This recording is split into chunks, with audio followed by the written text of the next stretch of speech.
귀한 찬양의 가사가 우리 모두의 고백이 될 수 있기를 바랍니다.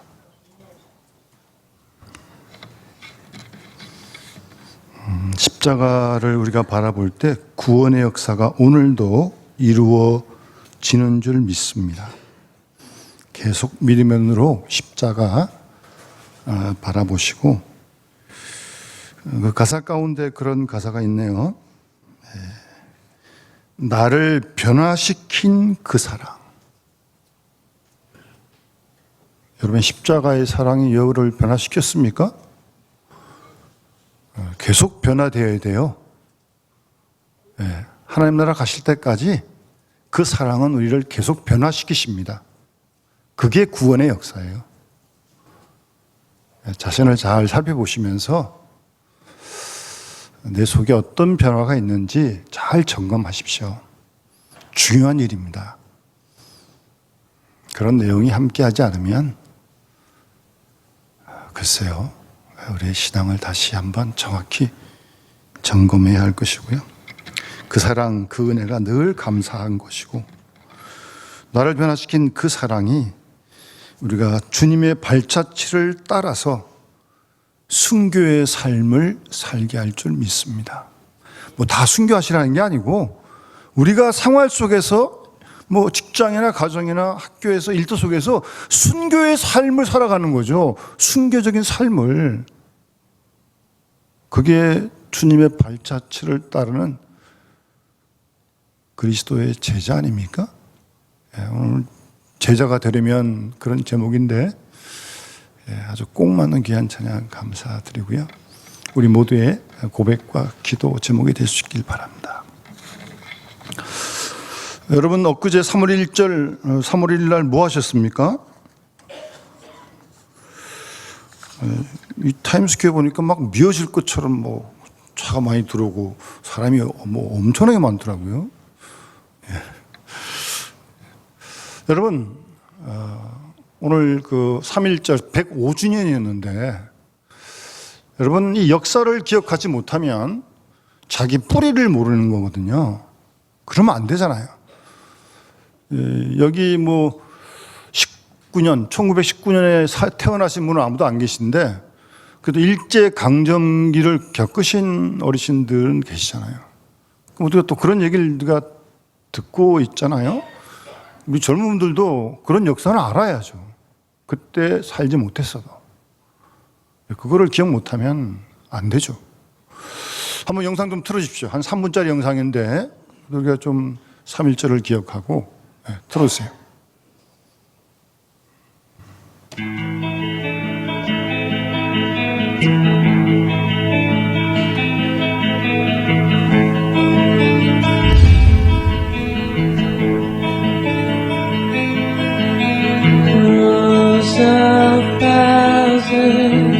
I'll burn down on me. I can feel them. Her hands touching me. All these things in position. All these things are one day slow.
여러분, 이스라엘 백성들은요,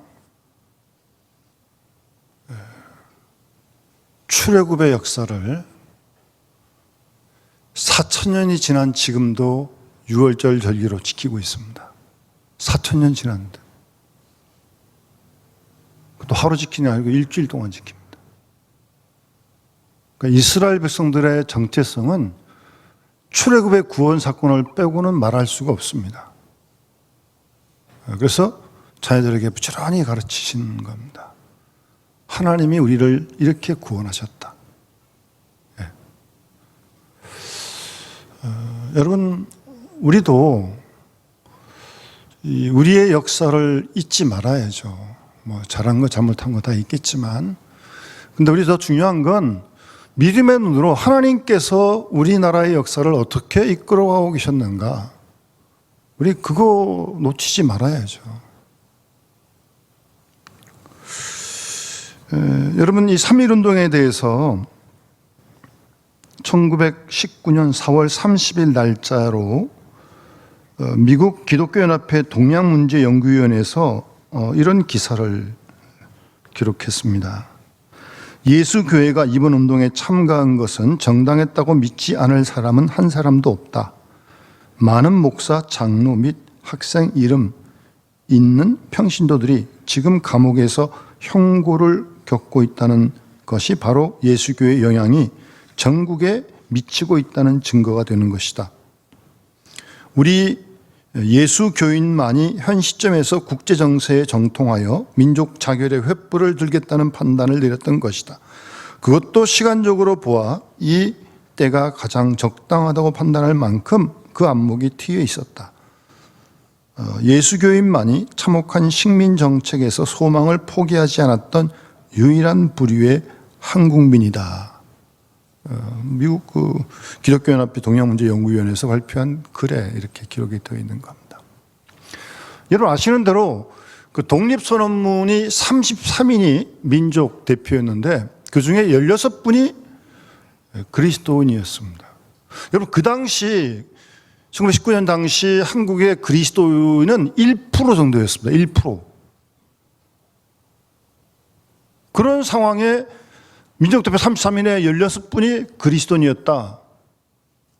얼마만큼 영향이 있었는지 우리가 단적으로 알 수 있는 거 아닙니까? 근데 오늘날은 그리스도인의 수가 뭐 20%, 25%, 네 사람 중에 한 사람. 그렇게 많은데, 교회도 많고. 근데 1%였던 그 당시에 우리 선열들의 그 영향력을 우리가 지금 이어가고 있는지 우린 정확히 우리 자신을 돌아보고 진단하고 어떤 책임과 사명을 좀 느껴야 되지 않겠습니까? 그렇지 않습니까? 예. 1%밖에 안 됐었는데 우리 각자가 있는 자리에서 있는 그 학교, 직장, 일터, 생활 속에서 그럼 우리 자부심 가지고 살아야죠. 사명이 우리에게 있다니까요. 그러라고 우리를 택해 주신 거지 우리 예수 안 믿고 복 받으라고 그냥 택하신 거예요? 뭐가 복이에요 도대체? 잘 살고 부자 되고 부귀 권력 누리면 잘 사는 겁니까? 그럼 경제가 어려운 사람 다 못 사는 겁니까? 그런 거 아니잖아요. 세상에 성공해 다 잘 사는 거예요? 정신을 똑바로 차려야 됩니다, 여러분. 예수님이 산상수를 말씀하시면서 마태복음 5장서부터 팔복을 말씀하시는데 복이 무언지를 분명히 말씀해 주시는데 심령이 가난한 자가 복이 있다고 말씀하시고 애통하는 자가 복이 있다고 말씀하시고 의에 줄이고 목마른 자가 복이 있다고 말씀하시는데 예수님께서는요. 화평케 하는 자, 마음이 청결한 자. 그런 사람이 복이 있다고 예수님 말씀하셨잖아요. 우리 그런 복을 다 사모하고 누리며 사는 거 아닙니까? 우리 그리스도인들이 세상 속에 들어가서 그렇게 살아야 돼요. 세상 사람 그렇게 안 살잖아요. 훨씬 많은 사람이. 그러나 그 속에 들어가서 우리는 그 복을 추구하고 그 복을 따라 사는 게 그리스도인의 사명인 줄 믿습니다. 그런 책임감이 우리에게 있는 거예요. 여러분 사명이 있어요. 그럴 때 우리 교회가 그리스도인이 이 나라 민족의 소망이 될 거 아니겠습니까? 빛이 되는 거 아니겠습니까? 제일 듣기 싫고 불쾌한 말이 뭡니까?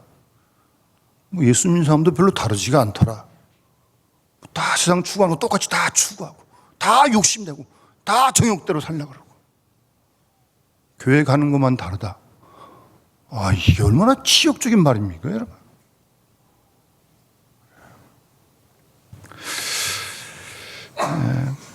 어쨌든 우리 이 나라 민족을 생각하면서 여러분, 그래서 이스라엘 백성들은요, 출애굽기 10장 2절에 보면 하나님이 모세에게 이렇게 말씀하십니다. 내가 애굽에서 행한 일들, 곧 내가 그들 가운데 행한 표적을 내 아들과 내 자손의 귀에 전하기 위함이다.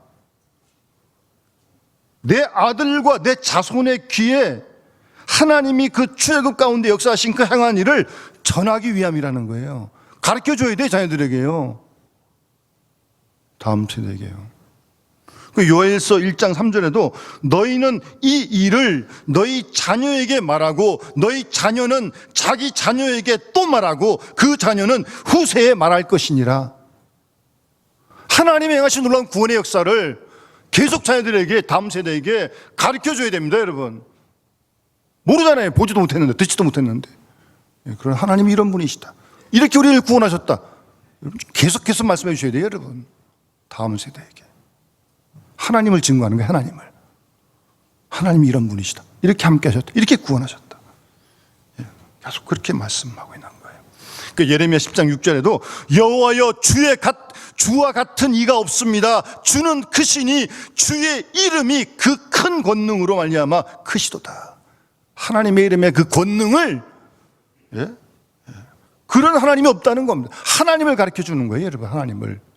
하나님을 증거해 주는 거예요, 여러분. 어쨌든 그런 신앙의 교육을 이스라엘은 철저히 시키죠. 하여튼 그런 건 우리도 배워서 하나님의 신앙을 우리가 가르쳐 줘야 되고요. 우리 민족에게 하나님이 어떻게 역사하셨는지를, 또 우리 선진들이 어떻게 이 나라와 민족을 구원했는지, 그런 가르쳐야 됩니다. 계속 가르쳐야 됩니다. 안 그래도 여러 가지로 지금 뭐 국내 상황이 다 어려운데 특히 나라 민족을 위해서 계속해서 우리가 기도해야 할 줄 믿습니다. 오늘 본문 말씀 8장 31절에 예수님께서 예수를 믿은 유대인들에게 하신 말씀이에요. 일단 유대인들이 다 예수 안 믿는 거 아니에요. 유대인들 중에서도 예수 믿는 사람이 있었거든요. 그러니까 예수 믿는 유대인들에게 지금 예수님이 하신 말씀이에요. 뭐라고 말씀하십니까? 너희가 내 말에 거하면 참으로 내 제자가 될 것이다. 여러분, 예수님의 제자입니까? 제자가 되고 싶습니까? 너무 어려운 질문입니까? 별로 관심 없는 겁니까? 여러분, 뭐 이렇게 아동부실 선교관 지하에 여러분 별로 뭐 내려갈 일이 없으실 텐데, 저도 뭐 주일날은 잘 못 가는데 새벽기도 늘 거기서 하니까요. 거기 보면 이제 전면, 양측 옆면에 아동부에서 뭐 성경학교하고 이런 대형 프랭크대가 다 붙어 있어요. 근데 전면에 보시면 우리들은 예수님의 작은 제자라고 그렇게 붙어 있습니다. 아동부의 뭐 표랄까요? 예수님의 우리들은 작은 제자다. 제자 되자. 그러기 위해 말씀을 배우고 공부하고 있는 거죠. 아동부만 그러면 되겠습니까? 우리 모두들도 예수님의 큰 제자가 되어야 되는 거 아닙니까? 제자가 뭡니까? 제자가 뭐예요? 원래 이 제자라고 하는 헬라어의 단어는요, 마테테스란 단어인데 따르는 자, 배우는 자라고 하는 뜻입니다. 그러니까 스승에게서 가르침과 훈련을 받고 그 스승을 따르는 자를 제자라고 말하는 거예요. 우린 그 스승이 예수죠. 그 예수의 가르침과 또 훈련을 받는 거죠. 그 예수를 따르는 거 아닙니까? 따르는 거예요, 따르는 거. 생각하는 게 아니에요. 예수를 따르는 사람이 제자라는 거죠. 매일매일, 그것도 주일만 그러는 게 아니고요. 이는 단순히 배우고 학습하는 사람이란 뜻이 아니고 스승의 가르침을 가감없이 그대로 받아들이고 깨닫고 자기 행동 지표로 삼는 사람, 그 사람이 제자입니다. 여러분 다시 한번 여러분 돌아보시고 여러분들을 수정하세요. 네? 어떻게 예수를 따르고 있는지 정확하게요. 단순히 배우고 학습하는 사람이 아니고 스승의 예수의 가르침을 가감없이, 더 빼면 안 돼요. 자기 거 듣고 싶은 것만 듣고 뭐 별로 듣기 싫은 소리 안 듣고 그러면 안 돼요. 하나님의 말씀을 다 같이 들어야지. 왜 가감없이, 빼고 안 뺀 거는 뭐예요? 자기가 자기 뜻대로 하겠다는 거 아니에요? 그 제자가 아니에요. 그는 어떻게 그게 제자예요? 스승의 가르침을 가감없이 그대로 받아들이고 깨닫고 자신의 행동 지표로 삼는 사람, 스승의 예수의 가르침을 행동 지표로 삼는 사람이 제자입니다. 아, 예수님 훌륭한 분이시지. 그래. 예수님 말씀이 옳아. 끄떡끄떡. 그 정도가 아닙니다. 4대 성인이 하나다. 그 정도가 아니에요. 자기 행동의 지표로 삼아요. 그러니까 그분이 진리죠. 그분이 길이죠. 예수가 내가 길이 아니고 세상의 길도 아니고 예수가 길이에요. 예수가 진리고요. 그분이 절대 옳은 거예요.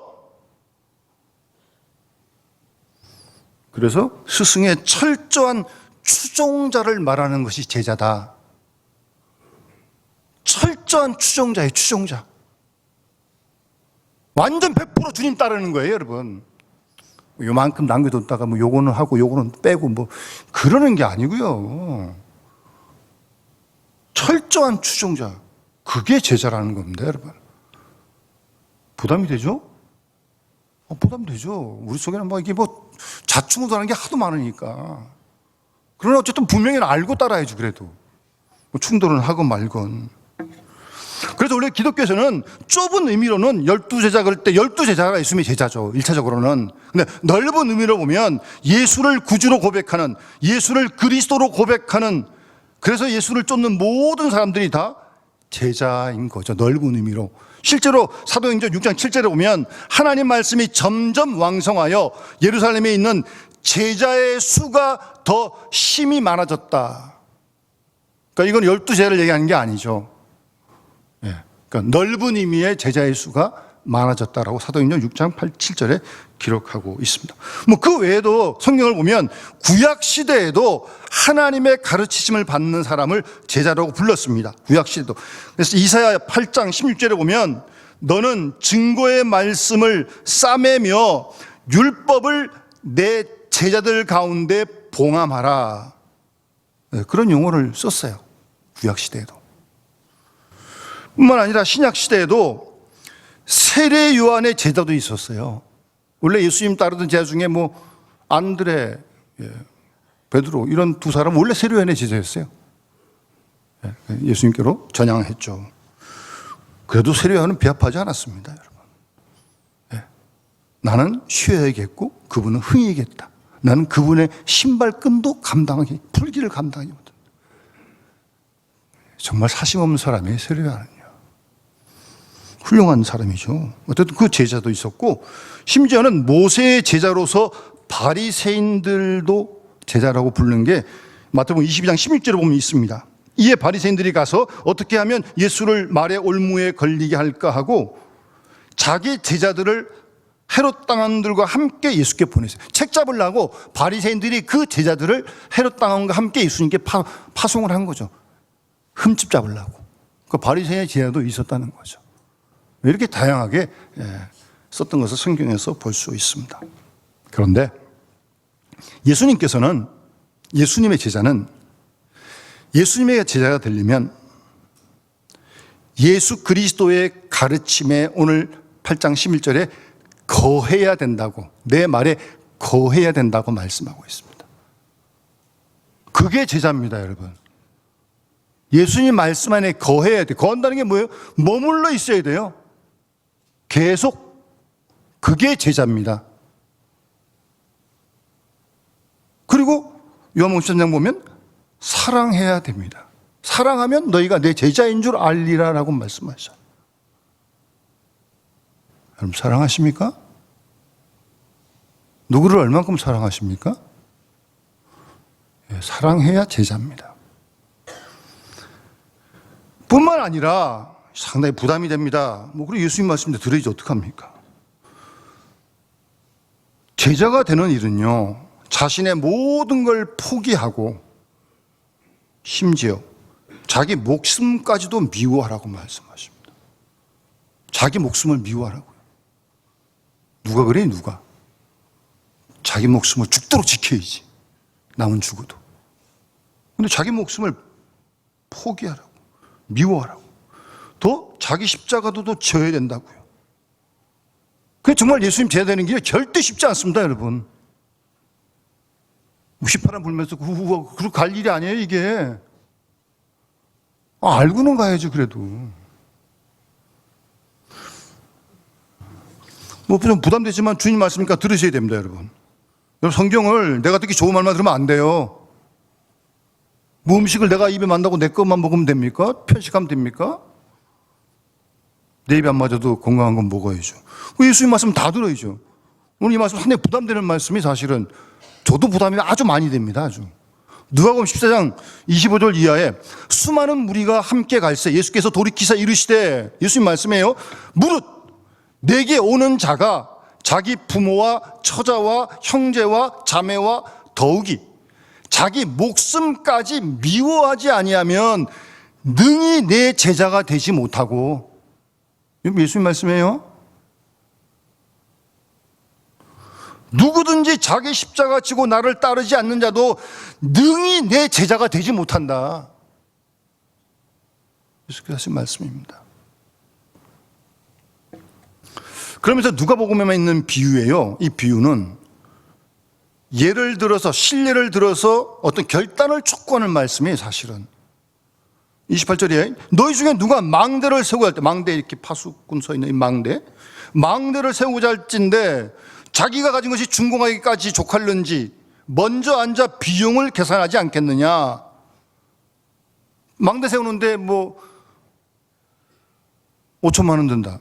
그럼 내가 지금 가진 게 얼마인가 세어봐야죠. 돈 가진 게 모자라는데 5천 드는 망대를 지으려고 그러면 되겠습니까? 더 모아서 지어야지 나중에. 먼저 앉아 비용으로 계산하지 않겠느냐. 그렇게 아니하여 기초만 쌓아 능히 이루지 못하면 보는 자가 다 비웃어 이르되 이 사람이 공사를 시작하고 능히 이루지 못하였다 하리라. 비웃을 거라. 요즘 이게 길 가다 보면 건축하다가 어떻게 건축회사가 부도나는지 누가 돈이 없는지 뼈대만 해놓고 동그랗게 남아있는 그런 건물도 가끔 있어요. 사고가 나가지고. 교회를 건축하다 그러기도 해요. 그 사람들이 다 비웃는다는 겁니다. 잘 따져보고 해야 된다는 거예요, 여러분. 근데 어떻게 여러분 벌써 이미 제자의 길에 들어섰는데? 따져보지. 지금도 안 늦어서 괜찮아요. 어쨌든 결단해야 됩니다. 그 다음 비유는 더 무서운 비유예요, 사실은. 전쟁의 비유인데 어떤 놈이 다른 인간과 싸우러 갈 때 먼저 앉아 내 1만으로 저쪽 2만을 거느리고 온 자를 대적할 수 있을까? 헤아려 봐야죠. 게임도 안 되는데 싸워가지고 괜히 지잖아요. 그래서 아예 안 되면 뭐라 그래요? 못할 터이면 아직 그가 멀리 있을 때 사신 보내어 화친을 청할지니라. 싸워봐야 질 게 분명하니까. 1만 있고 2만 있으니까 안 되잖아요, 객관적으로는. 이와 같이 너희 중에 누구든지 자기 모든 소유를 버리지 아니하면 능히 내 제자가 되지 못하리라. 오해하지는 않으시겠죠? 내 소유를 버리라니까 내가 가진 것, 등기 붙는 거, 다, 현찰, 통장 다 갖다 버리라. 그런 말이 아니고요. 가지고 주신 걸 어떻게 쓰느냐가 문제인 거죠. 통장이나 그걸 어떻게 쓰느냐가 문제인 거예요, 여러분. 얼마든지 쓸 데가 많은데. 하나님 기뻐하신 데가 얼마나 많은데. 근데 그러지 않고 이제 이걸 가지고 다르게 사용하면 죄 짓는 데 쓰는 거죠, 죄 짓는 데. 예? 그래서 그런 의미에서 소유를 버리라는 거예요. 내 제자 되지 못한다. 그러면서 예수님 하신 말씀이 소금이 좋은 것이나 소금도 만일 그 맛을 잃으면 무엇으로 짜겠는가? 땅에도 거름에도 아무 쓸데가 없어 내버리느니라. 무슨 말입니까? 정말 우리가 주님이 기뻐하시는 주님의 뒤를 한 걸음 한 걸음 따라가는 그런 제자가 되지 못하면 이런 낭패가 된다고 만다는 겁니다. 괜히 이거 뭐예요? 도움도 못 주고 맛을 잃어버리면 아무 소용도 없고 이게 다 이렇게 거치덤돌이 될 거 아니에요? 다 주위 사람들에게? 우리가 그래서는 안 되는 거 아닙니까? 잘 생각하시고 주님 말씀에 귀를 기울이세요. 내 생각대로 하지 마시고 말씀에 귀를 기울이세요. 좀 부담이 돼도 할 수 없습니다. 주님 말씀이라. 한 가지 더 들으셔야 돼. 마태복음 28장 마지막 절 주님께서 뭐라고 우리에게 위탁하십니까? 하늘과 땅에 있는 모든 권세를 내게 주셨으니 너희는 가서 모든 민족을 제자로 삼아 아버지와 아들과 성령의 이름으로 세례를 주고 내가 너희에게 분반 모든 것 가르쳐 지켜 행하게 하라. 여러분, 이게 우리 모두에게 맡기신 공통된 사명입니다. 이 일을 위해 우리를 택하신 거고 이 일을 위해 세상에 우리를 보내신 거예요. 여러분 직장을 다니든 공부를 하시든 어떤 일을 하시든 간에 교회를 다니신 간에 이 일 때문에 다니는 겁니다. 이 일 때문에. 무슨 일이에요? 우리가 구원받았고 제자가 됐는데 부족하지만 아직도 이 예수를 모르는 복음을 모르는 자들을 제자로 삼는 일을 위해 우리를 부르신 겁니다. 여러분, 이거 한시도 잊어버리시면 안 돼요. 여러분, 왜 우리가 이 땅에 사는데요? 예? 왜 일하는데 지금 우리가? 돈 버는데 왜 돈 벌어서 뭐 하시려고? 이 일에 쓰려고 돈 버는 거예요. 이 일에 쓰려고 공부하는 거예요. 여러분 그 포항공대 그 표가요 공부해서 남주합니다. 난 또 그런 표현 정말 진짜 공부해서 남주자는 거예요. 다 공부 자기 위해 하는 거 아니에요? 아니 공부해서 남주자. 돌아가신 우리 전 초대 총장 정말 훌륭한 장로님이세요. 제자 삼는 일을 하기 위해서 기능도 제보하는 거예요. 그걸 부르신 거 잊지 말으면 여러분 이 일이 우리에게 맡겨진 가장 위대한 명령이라니까요. 이게 1번이에요. 1번. 나머지는 다 그 일을 위해 우리가 준비하는 거죠.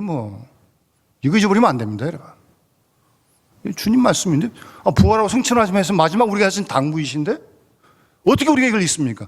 부족하지만 제자 되기를 원하는데 우리가 또 기억하시고 날마다 제자 삼는 일에 어떻게 하면 시간이 걸리겠죠. 기도도 하고 투자도 해야겠죠. 그 일을 위해 하게 부름받은 겁니다. 여러분, 나 하나 잘 살고 나 하나 배부르고 나 하나 어떻게 그런 게 아니라니까요. 그를 위해 예수께서 우리 십자가 돌아가시겠습니까?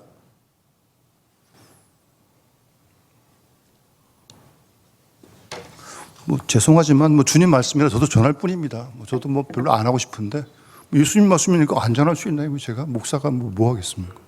들으셔야 돼요. 여러분, 주님 말씀이시니까, 하나님 말씀이니까. 부담이 돼도 거룩한 부담감 가지셔야 됩니다. 그런 제자가 되려면 오늘 본문에 잘 보십시오. 몇 가지 포인트를, 중요한 강조점을 주님 말씀하시죠. 첫 번째는 예수님이 이 말씀하신 거 아까 말씀드린 대로 예수 믿은 유대인들에게 하신 말씀이거든요. 그러니까 제자가 되는 첫 걸음은 믿음입니다. 믿음 유대인들에게 지금 이렇게 말씀하신 거니까. 그러니까 믿음이 그래서 계속 중요한 거예요. 아까 우리 찬양 나왔고 제가 말씀도 했지만 12년을 혈류병 앓던 여인에게 주님이 고쳐주시면서 내 믿음이 너를 구원했다 그러시잖아요. 그 믿음, 세상의 지혜가, 세상의 권력이 힘이 아니고 십자가가 하나님의 지혜고 십자가가 하나님의 능력임을 믿는 믿음, 그 믿음을 가진 사람이 제자라는 거예요. 자기 꾀, 세상에 이런 부귀, 이런 권력 의지하지 않고 십자가의 도가 하나님의 지혜고 하나님의 능력으로 믿는 그 믿음, 그 믿음이 제자의 첫 출발입니다. 여러분, 그러니까 제자는 자기 힘으로 막 하는 게 아니에요. 제 생각대로 막 하는 게 절대 아니죠. 스승, 주님.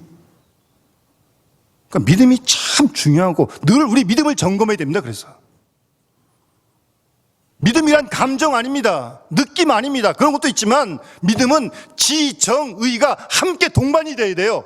생각하고 느끼고 손발이 가야죠. 손발이. 거기까지 가야 건강한 믿음입니다. 생각만 가져도 안 됩니다. 느낌만 가져도 안 됩니다.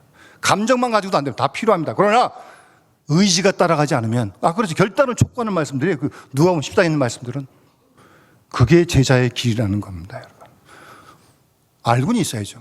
거기가 쉽지 않지만. 그래서 믿음이 제자 되는 일에, 제자가 스승 안 믿으면 누구 믿습니까? 자기 믿지, 세상 믿지. 제자는 철저하게 스승을 믿는 거고, 스승의 가르침이 절대 옳다, 그걸 받아들이는 게 제자죠. 내 생각 따로 있지만 아니야, 내 스승 주님의 생각이 옳아, 내가 이해가 안 돼도 옳아, 내가 몰라도 옳아, 그게 제자입니다. 그게 믿음이고요. 학생이 학교 다니는데 선생님 안 믿고 선생님 가르치는 지식 안 믿으면 학교 뭐로 다닙니까? 선생님 믿어야죠. 가르친 교과 내용 믿어야죠. 그래야 그게 제자죠. 학생이죠. 절대적으로 전폭적으로 믿어야 합니다, 여러분. 그 믿음이 첫 제자의 출발이고요. 두 번째는 중요한 말씀이에요. 31절에 내 말에 거해야 됩니다, 여러분. 주님 말씀에 거하지 않으면 제자 아닙니다. 주님 말씀에 항상 머물러 있어야 됩니다.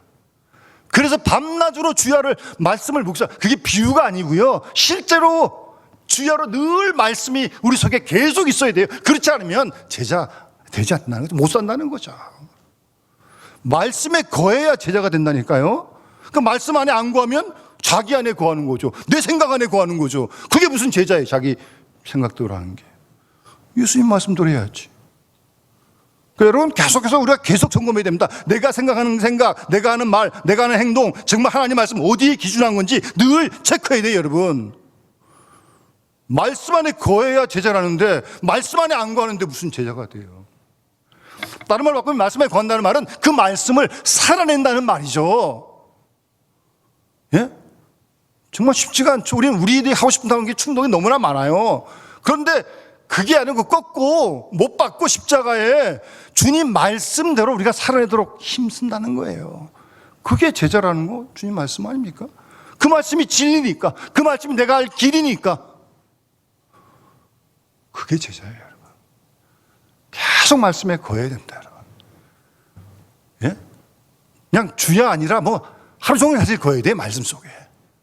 1시간 예배 듣고 한 시간 성경 읽고 그거 가지고 안 돼요. 듣고 읽을 말씀들이 계속 내 속에서 뱅뱅뱅뱅 돌아야 돼요. 그러니까 툭 건들면 하나님 말씀이 나와야 돼. 그게 제자지 툭 건드렸는데 자기 생각, 자기 말 나오면 그게 무슨 스승이 둔 사람이 제자가 아니죠. 여러분, 우리가 성찬식 할 때 늘 듣는 말씀인데, 그렇게 거하는 걸, 말씀에 거하는 걸 예수님께서 생명의 떡의 비유로 말씀하신 거예요. 오병이어 사건 이후에. 여러분 많이 들으셨는데도 이게 무슨 안 닿았을 거예요. 나가 곧 생명의 떡이다. 하늘에서 내려온 떡이니 사람으로 먹고 죽지 않게 하려 합니다. 먹고, 그 다음 나는 하늘에서 내려온 살아있는 떡이니 이 떡을 먹으면 영생하리라. 떡을 먹으라는 거예요. 말씀을 먹으라는 거예요. 우리가 밥을 먹던 말씀을 계속 먹으라는 겁니다, 여러분. 그래야 영생한다는 거예요. 그래야 제자의 삶을 살 수 있는 거예요. 계속 좀 더 강하게 주님께서 표현하시죠. 제 유대인들 알아듣지도 못합니다. 내 살을 먹고 내 피를 마시는 자는 내 안에 거하고 나도 그의 안에 거한다.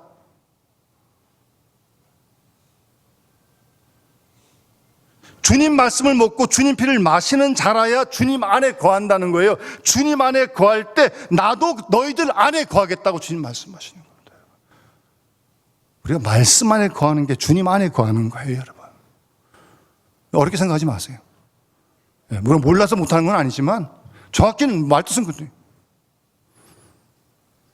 그래서 예수께서 살아계신 아버지께서 나를 보내시면 내가 아버지로 말미암아 사는 것 같이 나를 먹는 그 사람도 나로 말미암아 살리라.